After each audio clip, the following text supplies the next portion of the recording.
હવે આપણે આગળ વાત કરીએ અને હાલ એક મોટા સમાચાર જે સામે આવી રહ્યા છે અમદાવાદથી જણાવી દઈએ અમદાવાદથી અત્યારના મહત્વપૂર્ણ સમાચાર છે અમદાવાદના ભોપાલમાં 2 રાઉન્ડ ફાયરિંગની ઘટના થઈ છે જણાવી દઈએ કબીર એન્કલેવ પાસે કારમાં 2 રાઉન્ડ ફાયરિંગ થવાની હાલ ઘટના સામે આવી છે એક યુવકની ઘટના સ્થળે જ મોત નીપજ્યું છે ત્યારે આરોપી હાલ ફરાર થઈ ગયો છે શેર બજારના વ્યવહારમાં વિવાદને લઈ કારણે હિંસક એમાં ગોળીબારી થઈ છે કારમાંથી ગોળીઓ વરસાવનાર આરોપી હાલ ફરાર છે અમદાવાદથી અત્યારના મોટા સમાચાર જે મહત્વની જાણકારી અત્યારે સામે આવી રહી છે જણાવી દઈએ અમદાવાદના બોપલમાં 2 રાઉન્ડ ફાયરિંગની ઘટના થઈ છે અત્યારે હાલ આપણે વાત કરીએ તો અમદાવાદમાં જાણે આ જે કાયદો વ્યવસ્થા છે તે કથળી રહી હોય તે પ્રકારની સ્થિતિ હાલ જોવા મળી છે કારણ કે જે હિસાબે અત્યારે હાલ સમાચારો જે સામે આવી રહ્યા છે જે માહિતી મળી છે તેમાં 2 રાઉન્ડ ફાયરિંગ થવાની ઘટના હાલ સામે આવી છે અમદાવાદના બોપલ વિસ્તારમાં 2 રાઉન્ડ ફાયરિંગની ઘટના સામે આવી છે અને જેના કારણે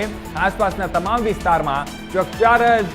તબાહી મચી ગઈ છે અને જણાવી દઈએ કે કબીર એન્કલેવ પાસે કારમાં 2 રાઉન્ડ ફાયરિંગ કરવામાં આવ્યું છે એક યુવકની ઘટના સ્થળે જ ત્યાં મોત નીપજ્યું છે અને જે આરોપીઓ હતા જે ફાયરિંગ કરવાવાળા છે તે લોકો હાલ ફરાર થઈ ગયા છે